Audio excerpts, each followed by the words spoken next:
उत्तर प्रदेश के जनपद बिजनौर की लोकसभा नगीना में, और हमारे साथ हैं आजाद समाज पार्टी के जिला सचिव सुबीर प्रधान जी। इनसे आपको रूबरू कराते हैं और इनके पार्टी में आखिर कैसी तैयारियां इनकी है वो सब आपको हम बताने वाले हैं। और इनसे आपके सुबीर जी बहुत बहुत स्वागत है आपका हमारे चैनल EMP4 भारत में।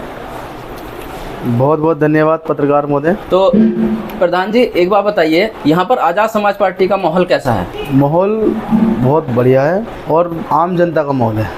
आपको पता होगा यहाँ पर बीजेपी ने भी अपना प्रत्याशी उतारा है और BSP ने भी अपना प्रत्याशी उतारा है, समाजवादी पार्टी ने भी अपना प्रत्याशी उतार दिया है और आजाद समाज पार्टी से राष्ट्रीय अध्यक्ष लड़ ही रहे हैं चंद्रशेखर जी। तो आप इन्हीं को क्यों सपोर्ट कर रहे हो? आखिर और पार्टियां नहीं है क्या?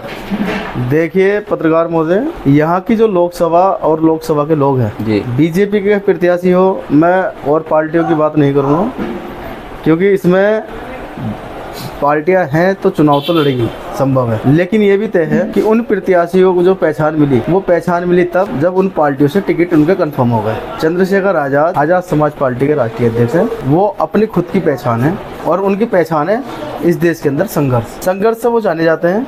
और भी जो प्रत्याशी हैं, मैं किसी भी एक पार्टी में नहीं कहूँगा, लेकिन उनकी पहचान बनी है। आप आजाद समाज पार्टी में ही क्यों कार्य कर रहे हैं? बीजेपी पार्टी भी है, BSP भी है, सपा भी है, ऐसा क्या आपने इस पार्टी में देखा जो इसमें ज्वाइन हुआ? बहुत बहुत धन्यवाद। इस बात का मैं आपको जवाब देता हूँ। जब देश के अंदर हो रहे जुर्म अत्याचार पर कोई पार्टी बोलने का काम नहीं करती। प्रश्न मेरा ये जी कि अभी तो चलो धरातल पे तैयारियां कर रहे हैं, ऐसा तो नहीं कि सांसद बनने के बाद जनता को भूल जाएंगे चंद्रशेखर?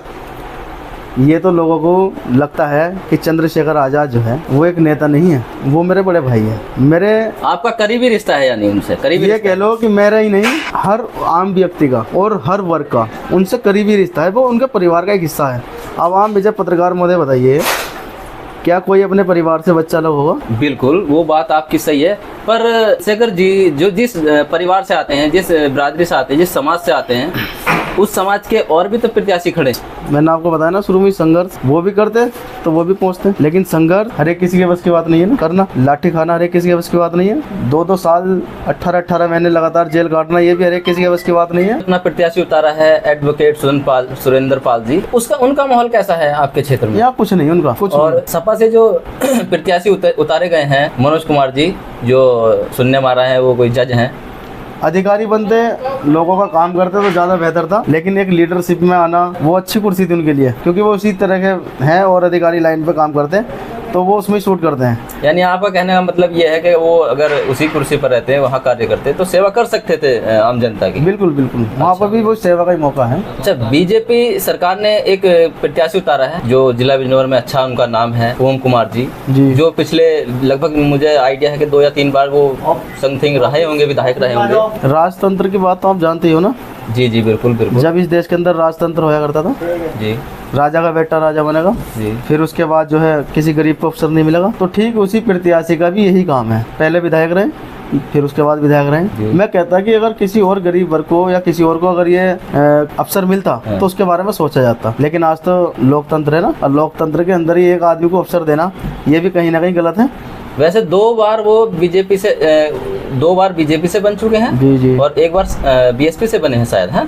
जी जी। जिला सचिव महोदय, आपसे एक प्रश्न और है मेरा, आपका ज़्यादा समय मैं नहीं लूँगा। बीजेपी लगभग 10 के आसपास तो साल हो गए होंगे, 10 वर्ष हो गए होंगे अभी। तो उनका कार्यकाल कैसा रहा? अभी देखिए आयुष्मान कार्ड योजना चलाई है जिसके द्वारा 5 लाख तक का स्वास्थ्य बीमा वो दे रहे हैं, यानी यदि कोई बीमार हो जाए तो वो अस्पताल से 5 लाख तक का वो करा सकता है ट्रीटमेंट। उसके बारे में क्या राय है आपकी? कितने शहरों में चलते हैं ये आयुष्मान कार्ड? मैं जिस शहर में रहता हूँ नजीबाबाद में, यहाँ एक भी ऐसा हॉस्पिटल नहीं जिसके अंदर आयुष्मान कार्ड की सुविधा हो, और यहाँ लोग मर जाते हैं सड़क पे, उनका अच्छा इलाज नहीं मिल पाता। आप बात करते हो 5 लाख की, वो उनको मिलता है जो उनके लोग। मोदी तो दावा करते हैं कि हम जो है गरीबों को 5 लाख तक का मुफ्त इलाज दे रहे हैं, आप ये कैसी बात कर रहे हैं? ये तो उनसे जाके पूछो ना जिनके बच्चे गुलदार ने फाड़ के मार दी हो। अच्छा, जो है गरीब बच्चों को सरकारी स्कूल में खाना भी मिलता है, अच्छी शिक्षा भी मिलती है, बहुत बढ़िया। जिस प्रदेश के अंदर ये कहा जाए कि कक्षा 1 से लेकर 8वीं क्लास तक कोई बच्चे का फेल ही नहीं होने का, तो वहाँ तो बहुत अच्छी शिक्षा हो रही होगी। आप समझ सकते हो पत्रकार महोदय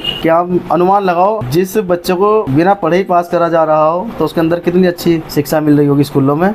और रही बात खाने की, तो बच्चों को आप जाके देखो स्कूल के अंदर खाने की व्यवस्था क्या है, और पूरा ध्यान उनका सारा का सारा उसी पे लगा रहता है, पढ़ाई पे ध्यान नहीं है। आज जो महिलाएं हैं उनको चूल्हे से बचा करके फ्री मुफ्त सिलेंडर दे रही है, उसके बारे में आपका क्या राय है? जिन्हें 300 रुपये सिलेंडर मिलता था ना पहले, आज वो भी उसी घेरे में खड़े हैं जो 1000 रुपये का सिलेंडर ले रहे हैं। जी, आज वो भी 1000 रुपये का सिलेंडर ले रहे हैं जिन्हें 300 रुपये का मिलता था, केवल उन्हीं के चक्कर में। और रही बात सिलेंडर देना तो ठीक है, लेकिन आप मुझे ये बताइए, कोई भी सरकार आएगी उसकी जिम्मेदारी बनती है गरीब की मदद करना। ये उज्ज्वला योजना कितनी जो है कारगर साबित हुई? क्या ये खरी तुरी अपने पायदान पर? सबके खाली रखे हैं महंगाई की वजह से, सिलेंडर भरे ही नहीं जा रहे। गांव में, आप गांव से आते हैं या शहर से? मैं गांव से आता हूँ। मैं तो खुद गांव में जो महिलाएं सिलेंडर ले लिया है उन्होंने मुफ्त में, तो वो क्या सिलेंडर भरवाती नहीं है? मैं बता तो रहा हूँ आपको, जिसके घर के अंदर खर्चे चलाने लिए, राशन समय पर ना मिलने के लिए, तो वो सिलेंडर पे क्या बनाएंगे रोटी?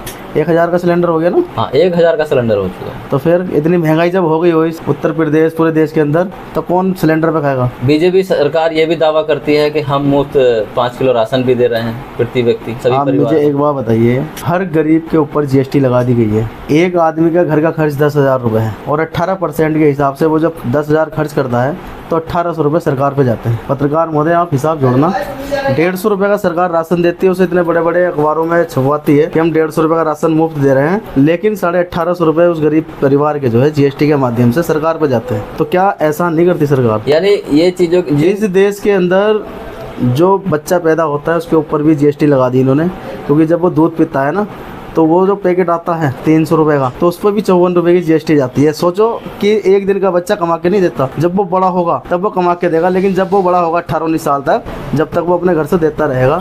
तो आज जो देश के अंदर बच्चे पैदा होते हैं वो भी कर्जदार है इस देश। बहुत बहुत धन्यवाद जिला सचिव सुखवीर प्रधान जी का। आप देख रहे थे EMP4 भारत। हमारी वीडियो पसंद आए तो वीडियो को लाइक और चैनल को सब्सक्राइब जरूर करिएगा। ऐसी ही खबरें पाने के लिए बेल आइकन जरूर प्रेस करिएगा। जय हिंद, जय भारत।